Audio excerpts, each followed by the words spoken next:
so that I align my diary with his diary because he's the boss.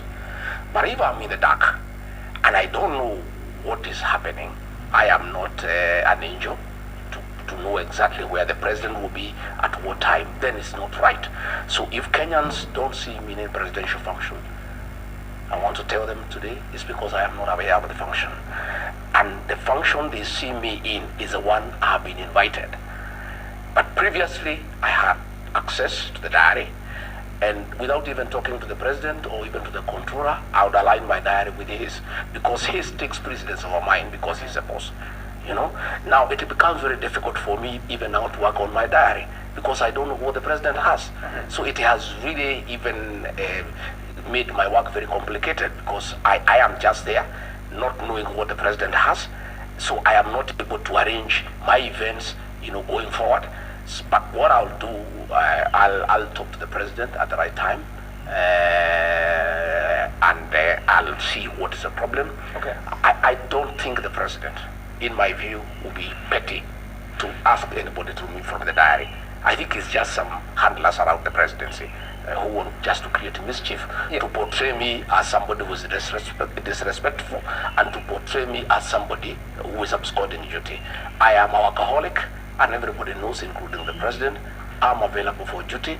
I'm available to assist the president 24/7. Right. But work needs to be made, straight so that we are able to work properly, so that I align my diary with his, and I'm able to assist him as it is supposed to be. All right. Who is the custodian of that diary? There is a page with everybody there. There's head of public service. There's the president himself. There is a controller of state house. There's a deputy chief of staff. There was me. There was my chief of staff. There was my private secretary. There are security people. The people really who handle the president and myself were in that page. And we even share. What do you mean with the page?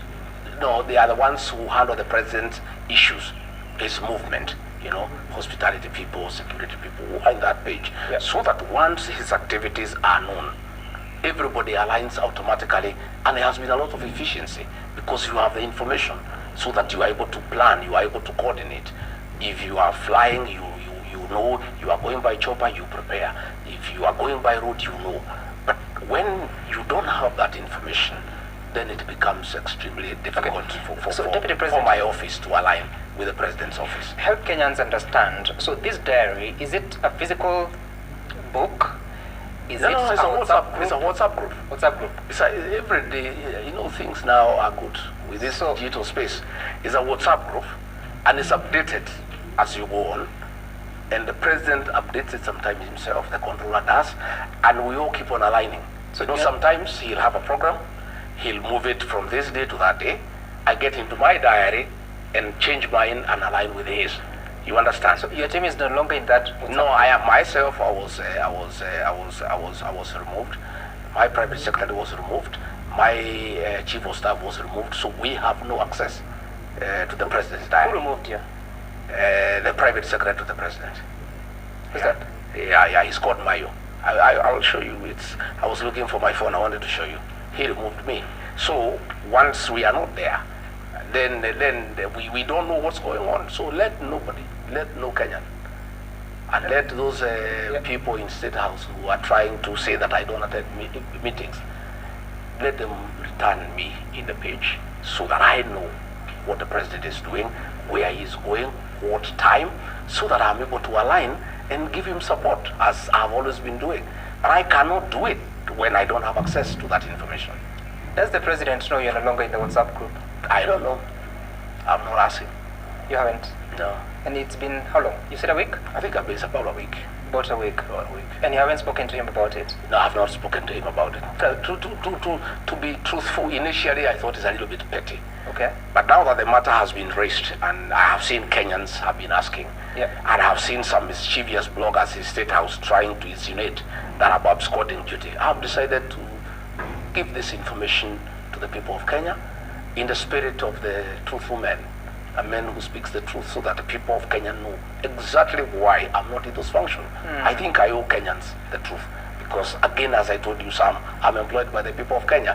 They need to know why is the deputy president whom they elected not alongside the president in the functions. I think we owe that information to the people of Kenya. And do you know why you would be removed? I don't know. But I have told you, there are mischievous people around the president. Why are they mischievous against you, Deputy President? Well, I don't know. How do you explain mischief? People have many motives. People have many motives. They are mischievous people trying to create a wedge between me and the president. And it's been going on for a while. And I take it in stride myself because I'm also an elder and I'm also an officer, you know, who is well trained. I was trained in paramilitary. I have tremendous capacity for perseverance and endurance. I'm able to take a lot of flack, just quiet and taking it in good tiding, because I am quite mature in my leadership, in my approach to life. And many petty things, I have ignored them because I sometimes I don't want to become petty. So there are many characters around there. You know, you remember, Sam, when the king was here in State House, the King Charles the Third. I think the president had sent me, I think, to Berlin or to Brussels, I'm not sure. I can't remember exactly to which country. And so when the king was in State House, I was missing. Okay? A blogger who works for the president created a Photoshop. And I know you can remember. Just for mischief and to demean me, created a Photoshop that, you know, the king is here, walking with the president. Then there was a window there. And regarding Gachagua had been locked in that window, and he actually circulated on his blog until Kenyans complained, and he brought it down just to demean the deputy president. And these are people who work for the president, and you wonder why, how come you work for the president? You want to demean his deputy. And I told them, I raised it with them, the head of communication. I said, you think you are demeaning the deputy president? You are not. You are demeaning the president. If there is a perception that the president has locked his deputy in a room somewhere so that the king does not see him, who looks bad in this situation? It's the president who looks bad. So there are many people around the president who are petty, who are full of mischief, and who are hell-bent on creating conflict within the presidency. I would like to ask the people who work for the president to be honorable and decent people. Let the deputy president have access to the president's diary, unless the president himself has expressly given instructions that he doesn't want his deputy to have access to his diary. If that is the case, I'll accept it. Is it a possibility? I don't think it's a possibility. I don't think President William Ruto would go that up. But if then I'm not reinstated, now that I've brought it in public and the president will know about it, if I'm not reinstated, then it follows. It is clear. And then the instructions that says a lot about your relationship with the president. You just said that because you've raised it in the public, now the president will know about it. What happened to the two of you? You were very happy on the day of inauguration. In the weeks before the election, well, I don't know. Looking at it, I am not a mystical person. I'm a Christian and a very true believer. But I think it looks like there's a jinx around this office.